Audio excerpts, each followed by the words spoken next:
ಸಿದ್ದರಾಮಯ್ಯನವರು ಆಗಮಿಸಿದ್ದಾರೆ, ಬನ್ನಿ ನೋಡೋಣ. ಎಸ್, ಬರ್ತಾ ಇದ್ದಾರೆ, ಬಂದ್ರು. ಚಾಮುಂಡಿ ಬೆಟ್ಟಕ್ಕೆ ಬರ್ತಾ ಇದ್ದಾರೆ. ಎಸ್, ಚಾಮುಂಡಿ ಬೆಟ್ಟಕ್ಕೆ ಬಂದಿದ್ದಾರೆ, ರೀಚ್ ಆಗಿದ್ದಾರೆ. ಪುಷ್ಪಾರ್ಚನೆ ಮಾಡುವ ಮೂಲಕ ಚಾಮುಂಡಿ ತಾಯಿಗೆ ದಸರಾವನ್ನ ಉದ್ಘಾಟನೆ ಮಾಡ್ತಾರೆ. ಸ್ವಾಗತವನ್ನ ನೀಡೋದಕ್ಕೆ ಮಹಿಳೆಯರು ಕೂಡ ಅಲ್ಲಿ ನಿಂತಿದ್ದಾರೆ, ಕೈಯಲ್ಲಿ ಕಳಸವನ್ನ ಇಟ್ಕೊಂಡು. ಪ್ರತಿ ವರ್ಷವೂ ಕೂಡ ಈ ಆಚರಣೆ ಎಂದಿನಂತೆ ನಡೆಯುತ್ತೆ. ಸಾಕಷ್ಟು ಒಂದು ಭದ್ರತೆ ನಿಯೋಜನೆ ಮಾಡಲಾಗಿದೆ. ಅದರ ಜೊತೆಗೆ ಬಸ್ಸಲ್ಲಿ ಬರ್ತಾರೆ, ವಿಶೇಷ ಬಸ್ ಅನ್ನ ವ್ಯವಸ್ಥೆನ ಮಾಡಿದ್ದಾರೆ. ಬರೀ ಗಣ್ಯರಿಗಲ್ಲ, ದಸರಾ ಹಬ್ಬವನ್ನ ನೋಡ್ಬೇಕು, ಕಣ್ತುಂಬಿಕೊಳ್ಬೇಕು, ಈ ಸಂದರ್ಭದಲ್ಲಿ ಹೇಗೆ ಕಾಣುತ್ತೆ ಮೈಸೂರು ದಸರಾ ಅನ್ನೋದಕ್ಕೆ ಬೇಕಾಗಿರುವಂತ ವ್ಯವಸ್ಥೆನ ಮಾಡಿದ್ದಾರೆ. ಪ್ರವಾಸೋದ್ಯಮ ಇಲಾಖೆ ಕೂಡ ಬಸ್ ಅಂದ್ರೆ ವ್ಯವಸ್ಥೆನ ಮಾಡಿದ್ದಾರೆ. ಡಬಲ್ ಡೆಕ್ಕರ್ ಬಸ್ ಕೂಡ ಮಾಡಿದ್ದಾರೆ ಮೈಸೂರು ದಸರಾವನ್ನ ವೀಕ್ಷಣೆ ಮಾಡಿ. ನಾರ್ಮಲಿ ಇಲ್ಲಿ ಪ್ರೈವೇಟ್ ವೆಹಿಕಲ್ಸ್ ಬಿಡೋದಿಲ್ಲ, ಯಾಕಂದ್ರೆ ಟ್ರಾಫಿಕ್ ಎಲ್ಲ ಜಾಸ್ತಿ ಆಗ್ಬಿಡುತ್ತೆ. ಮಹದೇವಪ್ಪನವರು ಬರ್ತಾ ಇದ್ದಾರೆ ಮೊದಲಿಗೆ, ಮೈಸೂರು ಉಸ್ತುವಾರಿ ಸಚಿವರು. ಅವ್ರ ಜೊತೆಗೆ ಹಲವು ಸಚಿವರು ಕೂಡ ಅವ್ರ ಜೊತೆಗೆ ಸಾಥ್ ಕೊಡ್ತಾ ಇದ್ದಾರೆ. ಚಾಮುಂಡಿ ಬೆಟ್ಟ ಅಲ್ಲಿಗೆ ಪ್ರವೇಶ ಮಾಡಿರೋದು ಸ್ವಲ್ಪ ನೆಟ್ವರ್ಕ್ ಪ್ರಾಬ್ಲಮ್. ಆಬ್ವಿಯಸ್ಲಿ ಬೆಟ್ಟ ಅಂತ ಬಂದಂಥ ಸಂದರ್ಭದಲ್ಲಿ ನೆಟ್ವರ್ಕ್ ಸಿಗೋದಿಲ್ಲ, ಸೊ ಹಾಗಾಗಿ ಸ್ವಲ್ಪ ಗ್ಲಿಚಸ್ ಇದೆ. ಸಿದ್ದರಾಮಯ್ಯನವರು ಕೂತಿದ್ದಾರೆ ವಿಶೇಷ ಬಸ್ನಲ್ಲಿ.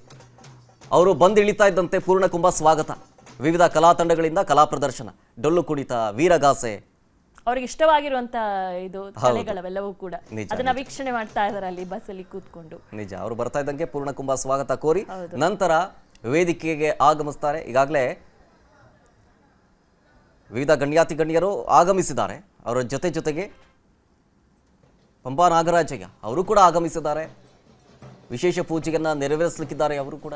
ಅದಾದ ನಂತರ ವೇದಿಕೆಯ ಮುಂಭಾಗ ಬಂದು ದೇವಿಗೆ ಪುಷ್ಪಾರ್ಚನೆಯನ್ನು ಮಾಡುವ ಮೂಲಕ ಈ ದಸರಾ ಹಬ್ಬಕ್ಕೆ ಚಾಲನೆಯನ್ನು ಕೊಡ್ತಾರೆ.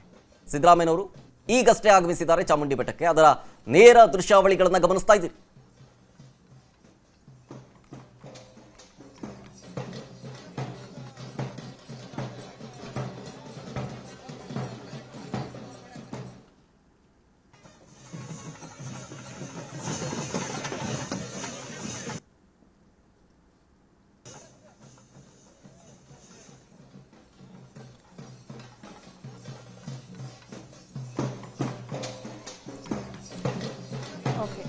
ನೋಡ್ತಾ ಇದ್ದೀರಾ ಅಲ್ಲಿ ಸಿದ್ದರಾಮಯ್ಯನವರಿಗೆ ಶಾಲನ್ನ ಹೊದಿಸಿ ಭರ್ಜರಿ ವೆಲ್ಕಮ್ ಸಿಗ್ತಾ ಇದೆ. ಭರ್ಜರಿ ವೆಲ್ಕಮ್ ಅನ್ನ ಕೂಡ ಕೊಡ್ತಿದ್ದಾರೆ. ಅಲ್ಲಿ ಒಂದು ಹೂಗುಚ್ಚವನ್ನು ಕೂಡ ಕೊಡ್ತಾ ಇದ್ದಾರೆ.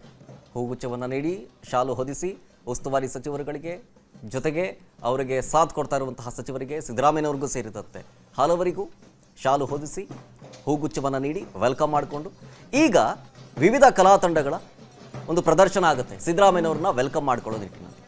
ಸೊ ಪೂರ್ಣಕುಂಭ ಸ್ವಾಗತ ಅಂತ ಹೇಳ್ತೀವಿ ಅದಕ್ಕೆ. ಸೊ ಈಗಾಗಲೇ ಬೆಟ್ಟದಲ್ಲಿ ಕಲಾ ವೈಭವ ಮೇಳೈಸ್ತಾ ಇದೆ, ಗಮನಿಸ್ತಾ ಇದ್ದೀವಿ. ಅವರು ಬರ್ತಾ ಇದ್ದಂತೆ ಅವ್ರನ್ನ ವೆಲ್ಕಮ್ ಮಾಡ್ಕೊಂಡಿದ್ದಾರೆ. ಸೊ ಈಗಾಗಲೇ ವಿವಿಧ ಕಲಾ ತಂಡಗಳು ಪ್ರದರ್ಶನ ಮಾಡೋದಕ್ಕೆ ಸಿದ್ಧತೆ ಮಾಡ್ಕೊಂಡಿದ್ದಾರೆ. ಅಲ್ಲೂ ಪ್ರಮುಖವಾಗಿ ಈಗ ಹಂಪ ನಾಗರಾಜಯ್ಯ ಅವರು ಆಗಮಿಸೋದ್ರಿಂದಾಗಿ ಅವರಿಗೆ ಭರ್ಜರಿಯಾಗಿ ವೆಲ್ಕಮ್ ಮಾಡ್ಕೊಳ್ಳೋದಕ್ಕೆ, ಇಲ್ಲಿ ಪೂರ್ಣಕುಂಭ ಸ್ವಾಗತ ಕೋರೋದಕ್ಕೆ ನಾಗರಾಜಯ್ಯ ಅವರ ಜೊತೆಗೆ ಸಿದ್ದರಾಮಯ್ಯನವರು ಕೂಡ ಇರ್ತಾರೆ. ಸೊ ಹಾಗಾಗಿ ಇಲ್ಲಿ ಕಲಾ ವೈಭವ ಮೇಳೈಸ್ತಾ ಇದೆ ಬೆಟ್ಟದಲ್ಲಿ. ಅದರ ಲೈವ್ ವಿಜುವಲ್ಸ್ ಅನ್ನು ಗಮನಿಸ್ತಾ ಇದ್ದೀರಿ ನೀವು.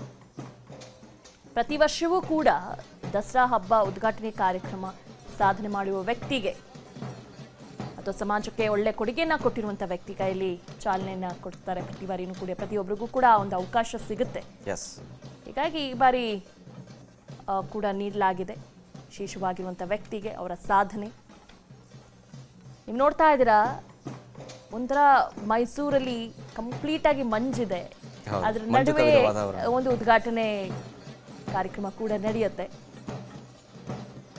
ಈ ಬಾರಿ ಅದ್ಧೂರಿಯಾಗಿ ದಸರಾ ಹಬ್ಬವನ್ನ ಮಾಡಬೇಕು ಅಂತಾನೆ ಸಿದ್ದರಾಮಯ್ಯವರು 40 ಕೋಟಿಯನ್ನ ಕೊಟ್ಟಿದ್ದಾರೆ. ದಸರಾ ಹಬ್ಬ ಅದ್ಭುತವಾಗಿ ಮಾಡಬೇಕು, ಅದ್ಧೂರಿಯಾಗಿ ಜರುಗಿಸಬೇಕು. ಯಾಕಂದ್ರೆ ಬೇರೆ ಬೇರೆ ರಾಜ್ಯಗಳಿಂದನೂ ಬರ್ತಾರೆ, ಬೇರೆ ಬೇರೆ ವಿದೇಶಗಳಿಂದನೂ ಕೂಡ ಬರ್ತಾರೆ. ನಮ್ಮ ದಸರಾ ಹಬ್ಬ ಪ್ರತಿ ಬಾರಿನೂ ಕೂಡ ಬಹಳ ಒಂದು ಒಳ್ಳೆ ಹೆಸರನ್ನ ಮಾಡಿದೆ, ಒಂದು ಹಿಸ್ಟ್ರಿಯನ್ನ ಕ್ರಿಯೇಟ್ ಮಾಡಿದೆ. ಅದರ ಜೊತೆಗೆ ಆ ಒಂದು ಹಬ್ಬ ಯಶಸ್ವಿ ಆಗಬೇಕು, ಅದ್ಧೂರಿಯಾಗಿ ಚಾಲನೆ ಕೊಡಬೇಕು ಅಂತ ಎಲ್ಲ ರೀತಿಯಾದಂಥ ಸಿದ್ಧತೆ ಸತತ 1 ತಿಂಗಳಿಂದನೂ ಕೂಡ ನಡೀತಾ ಇದೆ. ಅದರ ಹಿಂದೆ ಹಲವರ ಶ್ರಮ ಇದೆ. ಆನೆಗಳಿಗೆ ತಾಲೀಮು ಕೂಡ ನಡೆಸಿದ್ದಾರೆ. ಈಗಾಗಲೇ ಎಲ್ಲ ಆನೆಗಳು ಕೂಡ ಸಿದ್ಧತೆನ ಮಾಡ್ಕೊಂಡಿದ್ದಾವೆ ದಸರಾ ಹಬ್ಬಕ್ಕೆ. ಅದರ ಜೊತೆಗೆ ಕೊನೇ ದಿನ ಜಂಬೂ ಸವಾರಿ ಇರುತ್ತೆ. ಆ ಜಂಬೂ ಸವಾರಿಯನ್ನ ಕಣ್ತುಂಬಿಕೊಳ್ಳೋದಕ್ಕೆ ಸಾಕಷ್ಟು ಜನ ಬರ್ತಾರೆ. ಈ 9 ದಿನ ವಿವಿಧ ಕಾರ್ಯಕ್ರಮಗಳು,